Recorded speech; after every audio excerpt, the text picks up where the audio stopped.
नमस्कार आप सभी को, स्वागत है आपका इस वीडियो में जिसमें हम सीटेट, रीट या अन्य अध्यापक पात्रता परीक्षाओं से संबंधित बाल विकास एवं शिक्षा शास्त्र से के 30 क्वेश्चनों की प्रैक्टिस करेंगे। ये सेशन उन सभी देखने वालों के लिए बहुत उपयोगी रहेगा जो इन परीक्षाओं की तैयारी कर रहे हैं। तो ज़्यादा समय न लेते हुए चलते हैं पहले क्वेश्चन की तरफ और देखते हैं पहले क्वेश्चन में क्या है। पहले क्वेश्चन में जाने से पहले मैं आपको बता दूं कि ये जो सेशन है वो CDP, child development and pedagogy के 2-3 जो सब टॉपिक्स हैं उनसे संबंधित है, जिसमें पहला है विकास के क्षेत्र, अधिसंज्ञान, मेटाकोग्निज्म और विकास की महत्वपूर्ण बहसें, डिबेट्स ऑन डेवलपमेंट। तो चलते हैं पहले क्वेश्चन की तरफ।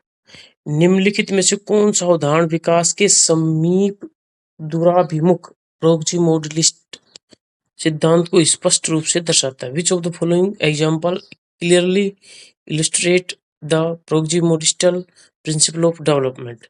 तो प्रोक्सिमोडिस्टल डेवलपमेंट जो है वो मूल रूप से बताता है कि जो विकास है बच्चे का वो केंद्र से बाहर की तरफ होता है। तो देखते हैं कौन सा ऑप्शन बिल्कुल ठीक बैठता है यहाँ पर। एक बच्चा पहले भाषा सीखता है फिर चलना सीखता है, तो भाषा से संबंधित है नहीं, ये शारीरिक विकास से संबंधित है ये। और दूसरा ऑप्शन है हमारे पास, एक बच्चा पहले उंगलियों का उपयोग करने से पहले अपनी पूरी बाह पर नियंत्रण प्राप्त करता है। तो बाह होगी उसके केंद्र की तरफ और उंगलियां होगी उसके बाहर की तरफ। तो ये जो ऑप्शन उदाहरण की तरह दे रखा हमें, ये ठीक लग रहा है। और ऑप्शन भी देखते हैं। शिशु पहले अपने सिर को स्थिर करना सीखता है, उसके बाद बैठना सीख शुरू करता है। तो सिर से नीचे की तरफ का इससे कोई संबंध नहीं है। बच्चा देखना शुरू करने से पहले ध्वनियों के प्रति प्रतिक्रिया व्यक्त करता है। तो जो सेकंड ऑप्शन है, child gains control over their entire arm before using their fingers. तो सेकंड ऑप्शन हमारा बिल्कुल सही आंसर है। सेकंड ऑप्शन की तरफ चलेंगे। बी आंसर हमारा समीप दूराभिमुख सिद्धांत के अनुसार शारीरिक विकास शरीर के केंद्र से शुरू होकर बाहरी अंगों उंगलियों की ओर बढ़ता है। नेक्स्ट क्वेश्चन है, अधिसंज्ञान मेटाकोग्निज्म के संदर्भ में निम्नलिखित में से कौन सा कथन पूरी तरह से सही है? Which of the following statement is entirely correct regarding metacognition? तो मेटाकोग्निशन मोटा मोटा देखा जाए तो मेटाकोग्निशन होता है थिंकिंग अबाउट थिंकिंग, जो हम सोच रहे हैं उसके बारे में सोचना। मतलब क्या है कि जो हमने काम किया है खुद का मूल्यांकन करना, और इसको इलस्ट्रेट करें तो खुद का मूल्यांकन करने से संबंधित है मेटाकोग्निशन। तो मेटाकोग्निशन से संबंधित कौन सा कथन पूरी तरीके से सही है यहाँ पर? यह केवल सूचना और ऐतिहासिक तथ्यों को याद रखने की एक यांत्रिक क्षमता है? नहीं, कि ये सिर्फ याद करने से संबंधित नहीं है। यह अपनी स्वयं की संज्ञानात्मक प्रतिक्रियाओं, चिंतन और सीखने के तौर तरीकों के बारे में सोचने की प्रक्रिया है। तो आपको जैसे शुरू में बता दिया था मैंने कि ये जो कोग्निशन है, ये थिंकिंग अबाउट थिंकिंग है। खुद की जो हमारी जो थिंकिंग है उसके बारे में सोचना होता है। तो दूसरा के जो ऑप्शन है वो बिल्कुल ठीक लग रहा है, और दूसरे ऑप्शन की तरफ ही चलेंगे। लेकिन उससे पहले तीसरा और चौथा ऑप्शन देख लेते हैं। ये उद्दीपन और अनुक्रिया के बीच होने वाला एक अपरिवर्तनीय व्यवहारिक संबंध है, तो इनसे कोई संबंध नहीं है इसका। यह केवल संवेगात्मक विकास और सामाजिक मानदंडों के अनुकूलन का एक समुच्चय है। तो कोग्निशन डेवलपमेंट और सोशल डेवलपमेंट से इसका कोई लेना देना नहीं है। तो हम जो बी आंसर है ये हमारा बेस्ट है, इसी की तरफ चलेंगे। अधिसंज्ञान का सीधा अर्थ है चिंतन के बारे में सोचना, थिंकिंग अबाउट थिंकिंग। ये अपनी स्वयं की सीखने की रणनीतियों की निगरानी और नियमित करना होता है। बाल विकास के क्षेत्र में होने वाली प्रकृति बनाम पोषण, नेचर वर्सेस नर्चर बहस का वास्तविक अर्थ क्या है? What is the true essence of the nature versus nature debate in the field of child development? तो चाइल्ड डेवलपमेंट में नेचर वर्सेस नर्चर, नेचर यहाँ पर है हमारी हेरिडिटी और नर्चर है एनवायरमेंट। तो देखते हैं कौन सा ऑप्शन ठीक रहता है। भौतिक, पर्यावरण और सामाजिक सांस्कृतिक ताने बाने के बीच का टकराव। आनुवांशिक ओब्लिक जैविक कारकों की भूमिका बनाम पर्यावरणीय अनुभवों का प्रभाव। तो जैसे बताया मैंने, नेचर का मतलब होता है आनुवांशिक और नर्चर का मतलब होता है पर्यावरण। तो दूसरा ऑप्शन है ये बिल्कुल सही है। तीसरा चौथा देख लेते हैं। बच्चे की मूल जन्मजात प्रवृत्ति और शिक्षक के दंडात्मक व्यवहार का संबंध। तो इससे एक संबंध नहीं है, मूल जन्मजात थोड़ा लग रहा था, लेकिन दूसरा ऑप्शन बिल्कुल इसमें गलत है। कर्मिक नियंत्रण, निरंतर विकास और अचानक होने वाले चरणबद्ध विकास की बहस। तो सेकंड जो ऑप्शन है, the role of genetic public biological factors versus the influence of environmental experience, ये हमारा बिल्कुल सही आंसर है। प्रकृति का तात्पर्य माता पिता से प्राप्त आनुवंशिक गुणों से है, जबकि पोषण नर्चर का तात्पर्य पर्यावरण, समाज और व्यक्तिगत अनुभवों से है। तो दो जो बातें नेचर और नर्चर, उसी के बारे में बताया गया है यहाँ पर भी। विकास के गामक क्षेत्र मोटर डोमेन के अंतर्गत निम्नलिखित में से कौन सी सूक्ष्म गामक कौशल फाइन मोटर स्किल का सटीक उदाहरण है? Under the motor domain of development which of the following activity is a precise example of a fine motor skill. तो जो मोटर स्किल्स है वो दो भागों में बांटी गई है, फाइन मोटर स्किल और gross motor skill. Gross motor skill and fine motor skill. तो ग्रोस मोटर स्किल में पैरों की, हाथों की जो बड़ी बड़ी मांसपेशियां हैं वो सक्रिय होती हैं, और फाइन मोटर स्किल में जो छोटी मांसपेशियां जैसे उंगलियों की मांसपेशियां, वो जब काम में आती है तो फाइन मोटर स्किल हो। जैसे कोई दौड़ेगा तो ग्रोस मोटर स्किल होगा, और जो लिखने का काम कर रहा है उंगलियों से वो फाइन मोटर स्किल का होगा। तो देखते हैं कौन सा खेल के पूछा है फाइन मोटर स्किल का सटीक उदाहरण है। खेल के मैदान में फुटबॉल को तेजी से किक मारना, पैरों की मसल काम आ रही यहाँ पर। दोनों पैरों से संतुलन बनाकर रस्सी कूदना, ग्रोस मोटर स्किल यहाँ पर। एक सुई के छोटे से छिद्र में धागा पिरोना या मोतियों की माला बनाना, तो ये फाइन मोटर स्किल का सटीक उदाहरण है, क्योंकि इसमें जो हाथ की जो छोटी मांसपेशियां हैं वो काम में ली जा रही है। चौथा ऑप्शन है स्कूल की सीढ़ियों को तेजी से चढ़ना और उतरना, इसमें भी जो ग्रोस मोटर स्किल्स हैं वो काम आ रही है। तो C option, threading a needle और making a necklace out of small beads, ये बिल्कुल हमारा सही होगा। सी आंसर की तरफ चलते हैं। सूक्ष्म गामक कौशल या फाइन मोटर स्किल्स हाथ और उंगलियों की छोटी मांसपेशियों की सटीक समन्वय की आवश्यकता होती है, और जैसे लिखना, धागा पिरोना। और ग्रोस मोटर स्किल में पैरों की, हाथों की जो मांसपेशियां वो काम में आती है, जो बड़ी मांसपेशियां। एक छात्रा गणितीय समस्या को हल करते समय स्वयं से कहती है, मैं कहाँ गलती कर रही हूँ, मुझे अपनी विधि को दोबारा जांचना चाहिए। ये छात्रा किसका प्रदर्शन कर रही है? ये student solving A math problem, saying to herself, where I am making a mistake, I should check my method again. This student is demonstrating. तो मैंने बताया था आपको, थिंकिंग अबाउट थिंकिंग होता है मेटाकोग्निशन। तो यहाँ पर जो मेटाकोग्निशन से संबंधित होगा वो ऑप्शन हमारा ठीक रहेगा। रोट मेमोराइजेशन, रट कर याद करना, कोई कुछ नहीं हो रहा है यहाँ पर रटना। अधिसंज्ञान या metacognism versus self regulation, B answer जो है हमारा बिल्कुल सही रहेगा यहाँ पर। तो बी आंसर की तरफ चलते हैं। यहाँ पर खुद की कार्य प्रणाली की निगरानी करना, गलतियों को पहचानना और रणनीति में सुधार करना अधिसंज्ञान मेटाकोग्निजन स्वनियमन के मुख्य घटक है। नेक्स्ट क्वेश्चन है आप सभी के सामने, विकास की निरंतरता बनाम विच्छिन्नता, कंटिन्यूटी वर्सेस डिसकंटिन्यूटी की बहस में विच्छिन्नता, डिसकंटिन्यूटी का दृष्टिकोण मुख्य रूप से किसके द्वारा समर्थित है?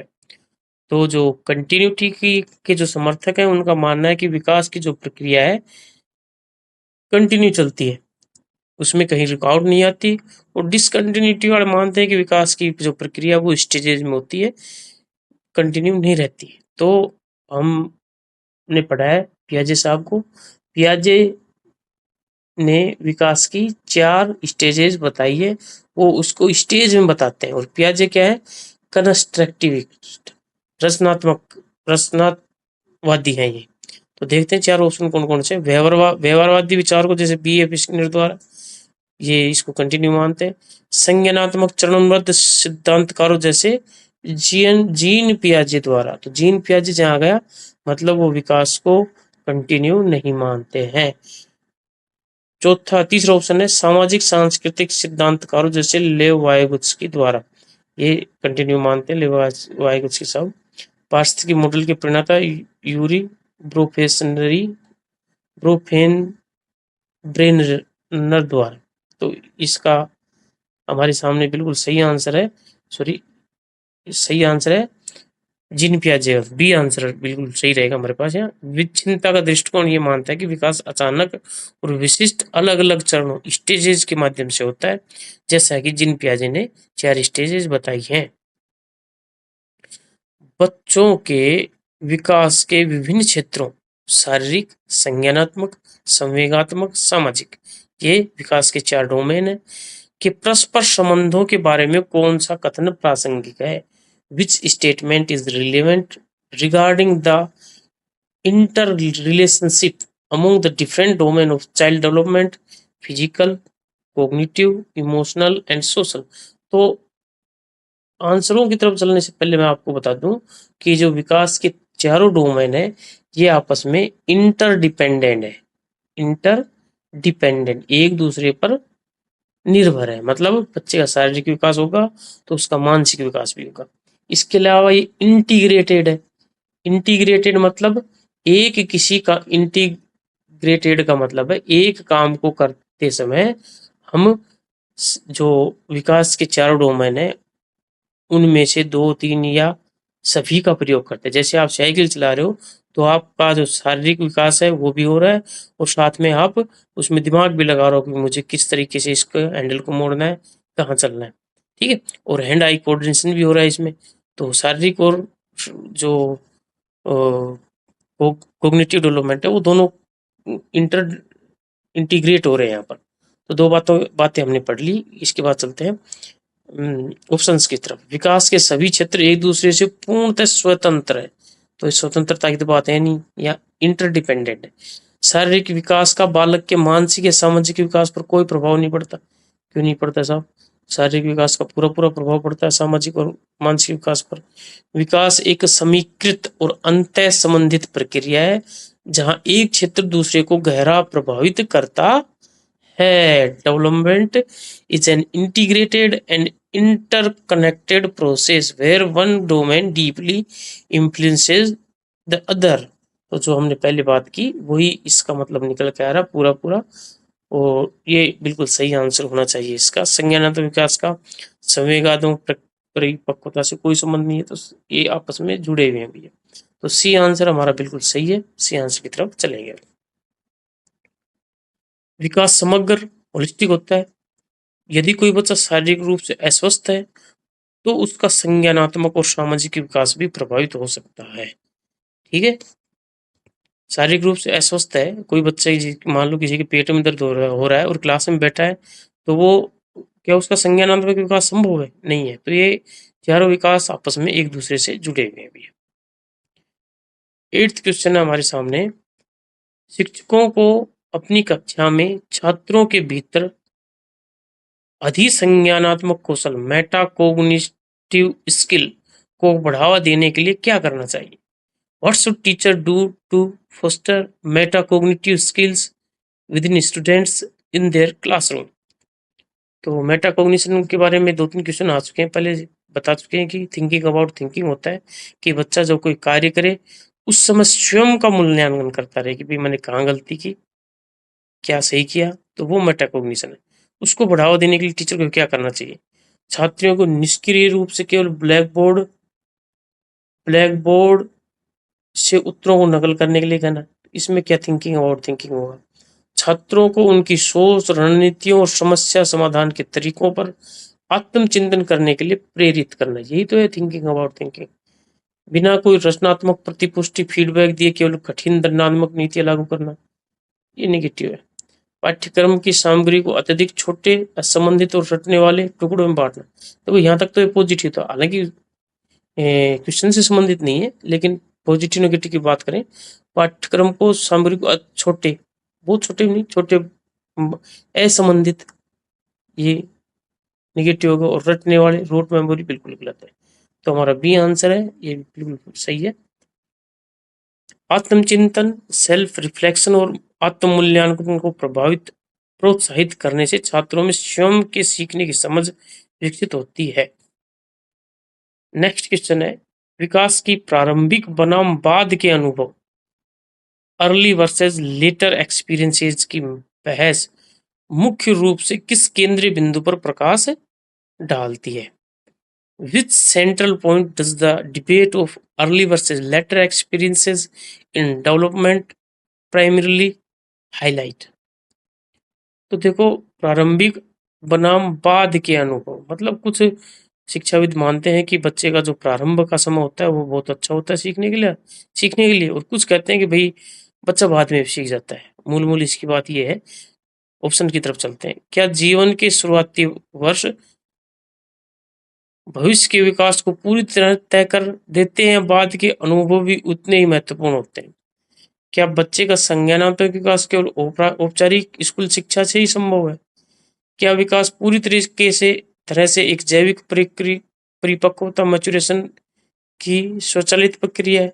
क्या विकास को केवल मात्रात्मक पैमानों पर ही मापना और विश्लेषण करना संभव है? तो जैसे शुरू में एक्सप्लेन कर दिया है, तो ये जो ए आंसर, क्या जीवन के शुरुआती वर्ष ही भविष्य के विकास को पूरी तरह से तय करते हैं, या बाद के अनुभव ही उतने ही महत्वपूर्ण है? तो ये डिबेट इसके ऊपर टिकी हुई है पूरी तरीके से। नेक्स्ट क्वेश्चन है, 10th क्वेश्चन है हमारे सामने। विकास का शीर्षगामी सिफेलोकोडल प्रिंसिपल ये प्रतिपादित करते हैं बालक का शारीरिक और गामक विकास किस दिशा में होगा? तो सिफेलोकोडल सिर से पैर की तरफ सीधा हो, इसमें ज्यादा दिमाग नहीं लगाना। सिफेलोकोडल और प्रोक्सिमोडिस्टल, ये आपको याद करने, निश्चित रूप से एक सवाल आएगा इसमें से। तो बी आंसर हमारा बिल्कुल सही था। अधिसंज्ञान में सशर्त ज्ञान, कंडीशनल नॉलेज का क्या, जहां पर क्या, क्यों, कैसे, ये सशर्त हो जाएगा। तो जिस ऑप्शन में ये लगे हुए हैं उनकी तरफ चलेंगे। ये जानना है कि किसी विशिष्ट रणनीति को कब और क्यों लागू करना है, तो ये कब और क्यों वाला जो होगा ये सशर्त ज्ञान होगा। तो ये ऑप्शन हमारा बिल्कुल ठीक रहेगा। थोड़ा स्पीड पकड़ते हैं अब हम। सशर्त ज्ञान विद्यार्थियों को यह समझने में मदद करता है किसी रणनीति का उपयोग किस परिस्थिति में कब और क्यों करना सबसे प्रभावी होता है। नेक्स्ट क्वेश्चन है, विकास की प्रकृति बनाम पोषण। ये दूसरी बार आ गया क्वेश्चन, लेकिन दूसरे रूप में है हमारे सामने। प्रकृति बनाम पोषण बहस में समकालीन जीव विज्ञान एपिजेनेटिक्स क्या दृष्टिकोण प्रस्तुत करता है? What view does contemporary biology epigenetics offer in the nature versus nurture debate? तो आनुवांशिक और पर्यावरण दोनों एक दूसरे की से पूर्णतः स्वतंत्र कार्य काम करते हैं। ये निगेटिव भैया, ऐसा तो कह ही नहीं सकते। स्वतंत्र तो development is equal to heredity into environment. Woodworth साहब के ये कथन है। वुडवर्थ साहब ने ये कहा है कि डेवलपमेंट जो है हेरिडिटी और जो एनवायरमेंटल है, पर्यावरण है, उसका गुणन है। तो एपिडेमिक्स वाले भी कुछ ऐसा ही कहेंगे। आनुवांशिक जीन और पर्यावरणीय अणु आपस में जटिल और गतिशील रूप से अंतर संक्रिया करते हैं। ये बिल्कुल सही है, बी। तो बी ऑप्शन की तरफ चले। सी और डी, पर्यावरण का मानव विकास पर शून्य प्रभाव पड़ता है, भैया सभी पर पड़ता है। बच्चे का मस्तिष्क जन्म के समय पूरी तरीके से कोरी पट्टी टेबुलर रासा होता है। ये जो कथन है लास्ट का, जो टेबुलर रासा वाला, ये है व्यवहारवादियों का कथन। ठीक है, तो हमारा जो बी आंसर है बिल्कुल सही रहेगा यहाँ पर। 13वां सवाल है, निम्नलिखित में कौन सी गतिविधि स्थूल गामक कौशल ग्रोस मोटर स्किल का सटीक उदाहरण है? Which of the following activities is a precise example of a gross motor skill? तो ग्रोस मोटर और फाइन मोटर स्किल दो मोटर स्किल्स है। ग्रोस मोटर स्किल में हम अपने हाथों की पैरों की मांसपेशियां, जो बड़ी मांसपेशियां, उनको उपयोग करते हैं। तो देखते हैं कौन सा। मोतियों को एक सुई में पिरोना, नहीं भैया, बड़ी हाथ पैरों की बड़ी मांसपेशियां थोड़ी होंगी इसमें यूज। एक पैर पर संतुलन बनाकर लंबी कूद लगाना या दौड़ना, एक पैर पर हो चाहे दो पैर पे हो, अगर आप लंबी कूद कर रहे हो या दौड़ रहे हो तो ग्रोस मोटर स्किल होगी। कागज पर कैंची चला रहे हो, हाथ से सुंदर लेख लिख रहे हो, ये फाइन मोटर स्किल है। तो बी आंसर जो है हमारा बेस्ट रहेगा यहाँ पर। नेक्स्ट क्वेश्चन की तरफ चलते हैं। अधिसंज्ञान के क्षेत्र में योग्यता का भ्रम, इल्यूजन ऑफ कॉम्पिटेंस, किसे कहा जाता है? कि भैया जब आप अपनी जो योग्यता है उसके बारे में सोच रहे हो, उसमें भ्रमित हो, कि जैसे आपने सीटेट की तैयारी कर ली, रीट की तैयारी कर ली, पूरा सिलेबस तैयार कर लिया, आपने पढ़ लिया, ठीक से तैयार नहीं किया, लेकिन आपको भ्रम है कि भाई मैंने तो पूरा तैयार कर लिया, यही भ्रम है बस। यही इल्यूजन ऑफ कॉम्पिटेंस है। पाठ को केवल बार बार पढ़ने के बाद ये मान लेना कि सामग्री पूरी तरह याद होगी। स्वयं की वास्तविक क्षमता से खुद को हमेशा कम आंकना, तो कम में थोड़ा भ्रम थोड़ी रहेगा, कम में भ्रम तो ज्यादा में रहेगा। परीक्षा से पहले जानबूझकर पढ़ाई छोड़ देना, ये भ्रम नहीं है। किसी भी समस्या को बिना सोचे समझे हल कर देना, ये भी नहीं। ये आंसर जो है, पाठ को केवल बार बार पढ़ने के बाद ये मान लेना कि सामग्री पूरी तरह याद हो गई, कि बार बार पढ़ने से ही मान लिया, उसको समझा तो है नहीं आपने। नेक्स्ट क्वेश्चन है, विकास के सार्वभौमिक बनाम सांस्कृतिक संदर्भ की बहस में लेव वाइगोत्स्की का सिद्धांत मुख्य रूप से किस पर बल देता है? तो जो वाइगोत्स्की साहब की जो थ्योरी है उसका नाम ही सामाजिक सांस्कृतिक से संबंधित है। तो ये संस्कृति पर ही वो जोर देते हैं। इनका मानना है कि बच्चा जो सीखता है वो समाज में रहकर, संस्कृति में रहकर, लोगों के संपर्क में आकर सीखता है। तो विकास पूर्ण तरह सार्वभौमिक है। तो वाइगोत्स्की साहब ने ऐसा कुछ नहीं कहा। बालक का संज्ञानात्मक विकास उसके विशिष्ट सामाजिक सांस्कृतिक परिवेश द्वारा गहराई से आकार लेता है। तो ये वाइगोत्स्की साहब के कथन है भैया। उनका यही मानना है कि बच्चा समाज में, परिवार में, लोगों से संपर्क में आकर ही सीखता है। विकास केवल जैविक परिपक्वता और अंतःस्रावी ग्रंथियों पर निर्भर करता है, ये भी नहीं। संस्कृति का बच्चों के सोचने तरीकों पर कोई प्रभाव नहीं पड़ता है, इसका उल्टा बताते हैं वाइगोत्स्की साहब। तो बी आंसर जो हमारा बिल्कुल ठीक है भैया। संज्ञानात्मक विकास और सामाजिक संवेगात्मक विकास के गहरे अंतर संबंध को दर्शाने वाली जटिल मानसिक क्षमता क्या कहलाती है? The complex mental capacity that perfectly illustrate the deep interconnection between cognitive and socio emotional development. कार्यकारी प्रणाली, एग्जीक्यूटिव फंक्शनिंग, जैसे आवेग नियंत्रण और योजना। तो भैया ये आंसर है ना, इसमें जैसे इन्होंने उदाहरण दिए हैं तो ये बिल्कुल सही हो गया है। यांत्रिक रटन से कोई संबंधित नहीं है। जन्मजात शारीरिक प्रतिवर्त, इनवॉलेंट्री फिजिकल रिफ्लेक्सेस नहीं भैया। संवेगात्मक अलाव, सोशियो इमोशनल आइसोलेशन, ये भी नहीं। तो ये आंसर हमारा बिल्कुल सही है यहाँ पर। नेक्स्ट क्वेश्चन की तरफ चलेंगे हम। कक्षा में कठिन प्रश्नों को हल करते समय शिक्षकों द्वारा थिंक अलाउड, शाश्वत चिंतन रणनीति का उपयोग करने का मुख्य शैक्षणिक उद्देश्य क्या है? What is the primary pedagogical objective of teachers using the think allowed strategy while solving complex problem in class? तो जब हम बच्चों को कोई पाठ को जोर जोर से पढ़ने के लिए बोलते हैं तो उसका मुख्य उद्देश्य क्या होता है? बच्चों को ये दिखाना है कि शिक्षक कितने बुद्धिमान है? नहीं भैया, ऐसा कोई मतलब नहीं होता शिक्षक का। छात्रों के समक्ष अपनी आंतरिक सोच और अधिसंज्ञान रणनीतियों का एक सजीव मॉडल प्रस्तुत करना। कक्षा में अनुशासन बनाए रखने के लिए, ये नेगेटिव है।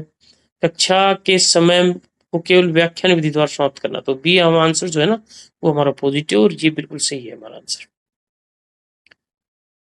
नेक्स्ट क्वेश्चन है भैया, मस्तिष्क की नमनीयता, न्यूरोप्लास्टिसिटी का वैज्ञानिक संप्रत्यय विकास के किस बहस को सबसे मजबूत आधार प्रदान करता है? The scientific concept of neuroplasticity provides the strongest foundation to support which development debate? आनुवंशिकी की अपरिवर्तनीयता, फिक्स जेनेटिक्स, बाद के अनुभवों का महत्व और विकास का लचीलापन, प्लास्टिसिटी ऑफ एक्सपीरियंसेस। तो जहां नमनीयता की बात आई तो प्लास्टिसिटी की बात भी है, ठीक है। विकास की पूर्ण और कठोर विच्छिन्नता, स्ट्रिक्ट डिसकंटिन्यूटी, तो ये ऐसा कुछ नहीं होता। जैविक नीतिवाद, बायोलॉजिकल डिटर्मिनिज्म। तो जो बी आंसर है हमारा वो पॉजिटिव है और बी आंसर की तरफ ही हम चलेंगे। B answer. एक शिशु चलने या बैठने से पहले अपने सिर को संतुलित करना सीखता है। यह शारीरिक और गामक विकास के किस सिद्धांत को लागू करता है? An infant learns to balance their head before being able to sit or walk. Which principle of physical and motor development does this apply? तो जब बच्चा सिर संभाल के और नीचे की तरफ जो उसका विकास हो रहा है, तो सिर से पैरों की तरफ विकास हो रहा है। दैट इज कोल्ड सिफेलोपोडल, शीर्षगामी सिद्धांत। तो बताया ये जो क्वेश्चन है शीर्ष सिफेलोपोडल और प्रोक्सिमोडिस्टल, इसका एक क्वेश्चन 100% आता है। आप इसको ठीक से अपने दिमाग में बैठा लीजिए। अपना एक क्वेश्चन जो है, एक सवाल जो है, अपना एक नंबर जो है वो पक्का कर लीजिए। अधिसंज्ञान मेटाकोग्निशन की त्रिचरणीय प्रक्रिया में स्वयं मूल्यांकन, सेल्फ इवेल्युएशन का मुख्य कार्य क्या है? What is the primary function of self evaluation in the 3 step metacognism cognitive process? तो हम जब हमारे द्वारा किए जा रहे कार्य हैं उनका मूल्यांकन करते हैं तो उसके 3 चरण हैं। तो उनके 3 चरण कौन कौन से? दूसरों के साथ अपनी तुलना करके अंकों की गणना करना। तो दूसरों से तुलना थोड़ी करनी चाहिए। उपयोग की गई रणनीति के अंतिम परिणाम की जांच करना कि क्या वह प्रभावी रहा या नहीं। तो इसमें ये सही है भैया, हमने जो रणनीति उपयोग की है उसकी जांच हो रही है यहाँ पर। शिक्षक द्वारा दिए गृह कार्य को रट लेना, रटने संबंधित कार्य की शुरुआत करने से पहले केवल योजना बनाना। तो बी आंसर जो है assessing the final outcome of the strategy using to determine if it was genuinely effective. ये बी आंसर बिल्कुल ठीक है हमारा। अलग अलग परिवारों और परिवेशों में पाले गए समरूप जुड़वा बच्चों, आइडेंटिकल ट्विंस रेज्ड अपार्ट, मतलब अलग अलग परिवेश में पाले गए 2 जुड़वा बच्चे हैं, पर किए गए अध्ययन किस बहस के विश्लेषण के लिए महत्वपूर्ण है? तो भैया जो 2 जुड़वा बच्चे हैं उनको अगर अलग अलग परिवेश में पालेंगे तो प्रकृति बनाम पोषण, नेचर वर्सेस नर्चर, ये जो डिबेट है इसके लिए महत्वपूर्ण है कि भाई उनको जो प्रकृति से जो मिला था वो तो सेम है। 2 जुड़वा बच्चे हैं, उनको जो जेनेटिक्स है वो सेम है। अब उनका जो पर्यावरण है वो आपने अलग अलग कर दिया है। तो ये प्रकृति बनाम पोषण, ये जो डिबेट है इसके लिए महत्वपूर्ण है। तो बी आंसर जो हमारा बिल्कुल ठीक था। नेक्स्ट क्वेश्चन की तरफ चलते हैं। बालक का भाषा विकास, लैंग्वेज डेवलपमेंट, विकास के किस व्यापक क्षेत्र डोमेन के सबसे निकटता से संबंधित और एकीकृत है? A child's language development is most closely related to and integrated with which broad domain of development? Motor development में growth motor skill, fine motor skill, physical development होता है। कोग्निटिव डेवलपमेंट देखते हैं इसको, फिजिकल ग्रोथ डेवलपमेंट नहीं, pure emotional stability domain नहीं। तो जो संज्ञानात्मक विकास है ना, इसमें आपके दिमाग से संबंधित जितने भी है भाई, तर्क करना, विचार करना और कुछ कारण बताना, जो भी आपके दिमाग से संबंधित है वो संज्ञानात्मक विकास से संबंधित आता है और इसी में हमारा भाषा होता है। तो बी आंसर बिल्कुल ठीक हमारा। संज्ञान, कोग्निशन और अधिसंज्ञान, मेटाकोग्निशन के बीच मुख्य अंतर को स्पष्ट करने वाला कथन चुनिए। Choose the statement that best clarify the primary distinction between cognition and metacognition. तो कोग्निशन मेटाकोग्निशन के बारे में बहुत से, क्योंकि इसी के बारे में एक ये प्रश्नावली है। मेटाकोग्निशन और 2 चैप्टर और 2 सब टॉपिक और लिए हमने इसमें। तो कोग्निशन और मेटाकोग्निशन के बीच में अंतर कौन से ऑप्शन में है? संज्ञान केवल याद करना है जबकि अधिसंज्ञान केवल भूल जाना।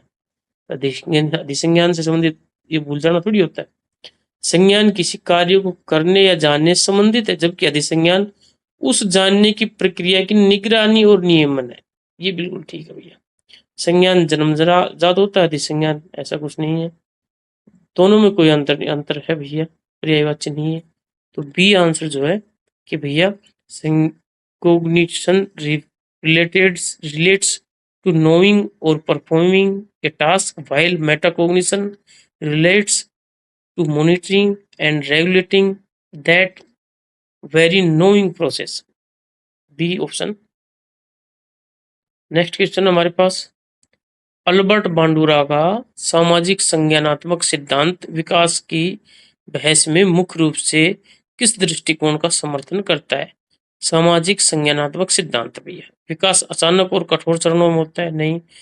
विकास पर्यावरण में निरंतर अवलोकनात्मक अनुभवों के माध्यम से होता है। ये ठीक लग रहा है। विकास केवल आनुवंशिक रूप से पूर्व निर्धारित होता है? नहीं। प्रारंभिक बाल्यावस्था के बाद विकास पूरी तरीके से रुक जाता है? नहीं। तो बी आंसर जो है ना वो बिल्कुल बेस्ट है हमारा, और बी ही की तरफ चलेंगे हम।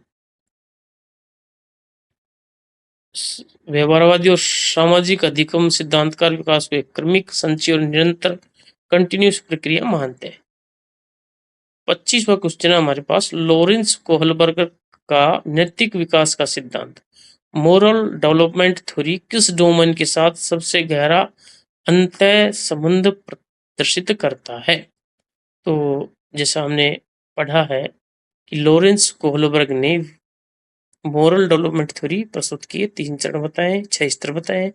तो ये जो सिद्धांत है किस डोमेन के साथ, अब जो हम मोरलिटी की बात करते हैं कि भाई क्या अच्छा है क्या बुरा है, वो किससे संबंधित होगा? मोटर स्किल से संबंधित थोड़ी होगा, मोटर स्किल से नहीं संबंधित नहीं होगा। संज्ञानात्मक विकास, तार्किक चिंतन और नैतिक दुविधा, ये जो ऑप्शन है कि भाई क्या चीज सही है क्या गलत है, वो हमारे दिमाग से तो लेंगे इसका निर्णय। तो संज्ञानात्मक विकास जहां आ गया वो ऑप्शन हमारा बिल्कुल सही रहेगा। कोहलबर्ग के अनुसार नैतिक विकास सीधे तौर पर इस बात पर निर्भर करता है कि बच्चे का संज्ञानात्मक तार्किकता का स्तर क्या है।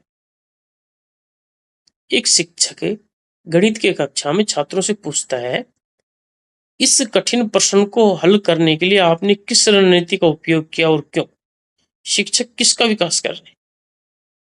बच्चों से पूछ रहे हैं कि आपने जो सवाल किया है इसका उपयोग किस रणनीति का उपयोग करते हुए आपने किया है। मतलब बच्चे सोचेंगे, जो उन्होंने काम किया, खुद ने काम किया है उसके बारे में थिंकिंग अबाउट थिंकिंग करेंगे। तो मेटाकोग्निशन, मेटाकोग्निशन अधिसंज्ञान, सी आंसर हमारा बिल्कुल सही है यहाँ पर। यूरी ब्रेनर का पारिस्थितिकी तंत्र सिद्धांत, इकोलॉजिकल सिस्टम थ्योरी, विकास के किस बहस को सर्वाधिक महत्व और वैज्ञानिक विस्तार देता है? Urie Bronfenbrenner's ecological system theory gives the highest importance and scientific expansion to which development debate. पारिस्थितिकी तंत्र सिद्धांत है, जैविक नियतिवाद और कठोर प्रकृति, पोषण का प्रभाव और बहुस्तरीय पर्यावरणीय संदर्भों की जटिल, विकास की विच्छिन्नता और चरणबद्ध नियम, केवल आनुवंशिक गुणसूत्रों का प्रभाव। तो जो बी ऑप्शन है, पोषण का प्रभाव और बहुस्तरीय पर्यावरणीय संबंधों की जटिल भूमिका, ये पारिस्थितिकी पर्यावरण से संबंधित होता है। तो पर्यावरण नेचर वर्सेज नेचर वाला है, ये बिल्कुल सही आंसर रहेगा हमारा, बी आंसर बिल्कुल ठीक है। नेक्स्ट क्वेश्चन की तरफ चलेंगे। किशोर अवस्था में होने वाले तीव्र हार्मोनल और शारीरिक परिवर्तन किशोरों के आत्मसम्मान, संवेगों और सामाजिक संबंधों को प्रभावित करते हैं। ये उदाहरण क्या सिद्ध करता है? भाई किशोरावस्था में बच्चे में बहुत से फिजिकल, हार्मोनल, इमोशनल चेंजेस आते हैं और ये बच्चा का जो सामाजिक संबंध है उनको प्रभावित करता है। ये उदाहरण क्या सिद्ध करता है? विकास के विभिन्न क्षेत्र, डोमेन आपस में गहराई से अंतः संबंधित और एकीकृत है। और ऑप्शन देखते हैं, शारीरिक विकास का बालक के सामाजिक जीवन से कोई संबंध नहीं है, गलत है। संवेगात्मक विकास पूरी तरीके से स्वतंत्र नहीं है कोई सा भी। विकास एक सरल रेखीय और नहीं, सरल नहीं है भैया, एक रेखीय भी नहीं है, स्पाइरल है। तो जो हमारा ए आंसर है, the various domain of development are deeply interconnected and integrated with each other. ये आंसर हमारा बिल्कुल सही है। ये दर्शाता है कि कैसे शारीरिक क्षेत्र हार्मोन में होने वाला बदलाव संवेगात्मक, आत्मसम्मान और सामाजिक क्षेत्रों को प्रभावित करता है। 29th क्वेश्चन है मेटाकॉग्निशन से संबंधित। अधिसंज्ञान के अंतर्गत प्रक्रियात्मक ज्ञान प्रोसीजरल नॉलेज का वास्तविक अर्थ क्या है? What does procedural knowledge mean within the architecture of metacognition? केवल ये जानना कि किसी अवधारणा या तथ्य की परिभाषा क्या है। ये जानना कि किसी विशिष्ट कार्य रणनीति को चरणबद्ध तरीके से प्रक्रिया प्रोसेस की बात आ रही है तो चरण होंगे भैया उसमें, तो चरणबद्ध तरीके से कैसे निष्पादित, हाउ टू कंप्लीट, कैसे निष्पादित किया जाए। सभी प्रकार की सीखी बातों को भूल जाने की योग्यता, बिना सोचे समझे किसी कार्य की नकल करना। तो बी आंसर हमारा बिल्कुल ठीक है। प्रक्रियात्मक ज्ञान कैसे, हाउ टू से संबंधित है, जैसे ये जानना कि समस्या को हल करने के चरणों को कैसे लागू किया जाए। लास्ट क्वेश्चन है इस सेशन का। भाषा अर्जन के लिए बाल्यावस्था को एक संवेदनशील अवधि, सेंसिटिव पीरियड माना जाता है। ये विकास की किस बहस से निकटता से जुड़ा है? तो भाई शुरुआत के चरण को ज्यादा महत्वपूर्ण मान लिया इन्होंने, बाद के चरण को उन्होंने कहा है कि भाई उस 5 साल तक बच्चे का जो भाषा का विकास है वो बहुत ज्यादा हो जाता है, उसके बाद होता है लेकिन कम होता है। तो देख लो, निरंतरता बनाम विच्छिन्नता, कंटिन्यू और डिसकंटिन्यूटी कोई बात नहीं हो रही यहाँ पर। प्रारंभिक बनाम बाद के अनुभवों का प्रभाव और मस्तिष्क के लचीलेपन की सीमाएं, ये हमारा बिल्कुल सही आंसर है। इस आंसर की तरफ चलेंगे, बी आंसर तक की तरफ। बी आंसर हमारा बिल्कुल सही है। तो इस तरीके से हमने आज 30 क्वेश्चन कर लिए हैं साथियों। आपको ये सेशन पसंद आया हो तो चैनल को प्लीज सब्सक्राइब करें, लाइक करें और कैसा लगा ये कमेंट करें। थैंक यू ये सेशन देखने के लिए। धन्यवाद आप सभी।